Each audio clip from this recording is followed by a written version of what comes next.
जय श्री राम। पिछले भाग में आपने देखा श्री राम को मनाने के लिए भरत और अयोध्यावासी वन में गए, किंतु श्री राम ने कहा कि मैं पिता के वचनों का पालन हेतु 14 वर्षों तक वन में ही बिताऊंगा। अब आगे भरत के चले जाने के बाद राम अत्रि मुनि के आश्रम में पहुंचे। उनकी पत्नी अनसुया ने सीता को नारी धर्म का उपदेश दिया।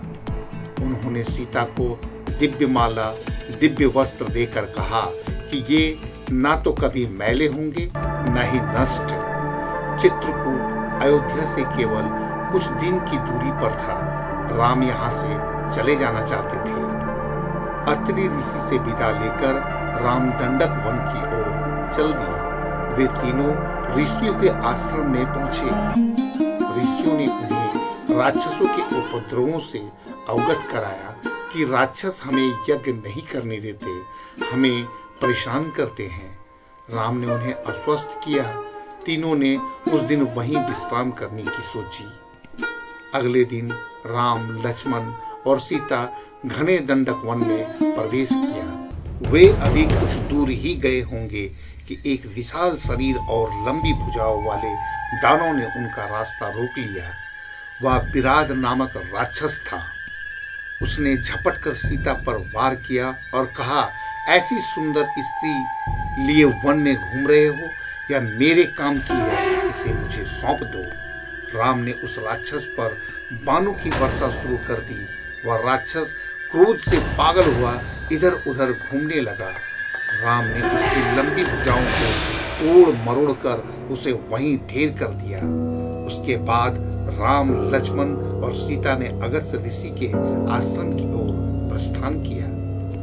रास्ते में राम ने लक्ष्मण को बताया कि सबसे पहले अगस्त्य ऋषि ही हिमाचल पार कर दक्षिण दिशा की ओर गए। राक्षस उनसे डरते हैं। यह हमारा सौभाग्य है कि आज हम उनके दर्शन करेंगे। वनवास की बाकी समय अब उन्हीं की आज्ञा अनुसार हम बिताएंगे। आश्रम पहुंचकर उन तीनों ने महर्षि के चरण कमलों की वंदना की। अगस्त्य मुनि उन्हें देखकर प्रसन्न हुए और उनका स्वागत किया और कहा कि मुझे आपके दर्शन की बड़ी अभिलाषा थी। मैं आपकी शक्ति और महिमा से भली भांति परिचित हूँ। मुझे विश्वास है कि आप यहाँ के निवासियों को राक्षसों के भय से मुक्त करेंगे। ऐसा कहकर ऋषि ने विष्णु से प्राप्त धनुष, ब्रह्मा से प्राप्त अमोघ बाण, इंद्र से प्राप्त सोने मुठ वाली एक खड़ग दी।